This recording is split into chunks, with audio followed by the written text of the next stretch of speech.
For the people who enjoy Gulf Coast crabs, it's a real crowd pleaser. And for the fishermen who harvest Gulf Coast crabs, it's a true passion.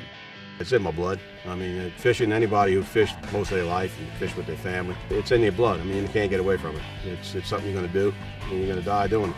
Every year, millions of pounds of sweet, succulent crabs are harvested from the Gulf and sent to restaurants and stores nationwide, inspiring chefs, thrilling patrons, and giving consumers a little something different for dinner at home. And for the crabbers who help bring this amazing seafood to the table, it's all about the pride of their craft. It's a passion. I'm a third generation Gulf Coast fisherman. Been fishing Dustville for about 45 years on my own, fishing for Dad before that. Crabbing's been kind of a thing that was always like a little insurance policy you had. You could always keep traps out, and after you came back with shrimp or something, if you're a little short on money, you had a little money in the traps, you know.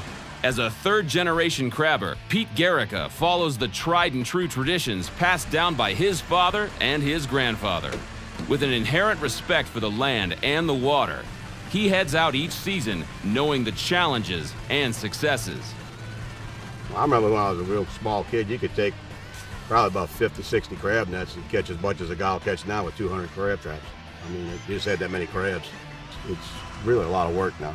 I was always raised, you don't keep a maiden crab. And a maiden crab is basically a crab that's never made it before. If you just give it one chance to, go through its shedding cycle and become a mature female and lay eggs, I mean, you're looking at probably 500,000 critters coming from one crab. Early on, I started crabbing. My dad had an oyster house. You always got to make sure your motor's got oil, water, and everything before you leave. Make sure that when you crank it up, everything sounds like the batteries are hot and everything else. And you got certain things you have to have on a boat for the Coast Guard, flares and life jackets and lights and stuff like that pleases them. And I always make sure they got plenty of water on the boat. And you got some kind of crackers, snack stuff that in case something happens, you got to stay out a little while. You got something that you can survive on. You got your radio, which is VHF, still works in most places. I feel like you owe the public a little something because they're loyal to you. They're depending on me, so I got to get them fresh seafood. A couple of chefs come to the Crescent City's Farmers Market and buy direct from my wife because they know they're getting high quality. It's a little more work, but it's worth the work to have the people being satisfied with the product. With recent climate changes, fluctuations in harvest, and regulations for sustainability heightened, Pete has adapted, much like the habitat. Small critters are coming in, they need food to grow. And if you don't have enough fertile ground for them to grow, your production's off. And so that's what you've been seeing the last few years, the escalating prices of crab. You gotta preserve some area to let stuff, just naturally grow and have a chance to get to a mature crab, Soft crabs have been probably one of the mainstays for most of the crabbers in the last 10 years because the demand's been so high. So with a high price and big demand, you can make money, if you just work at it. But the Gulf ecosystem is a special place, producing some of the most sought-after seafood on the planet. So it's no wonder that Pete treasures his job and life. We always felt as fishermen that we try to do our best to get the best product to market.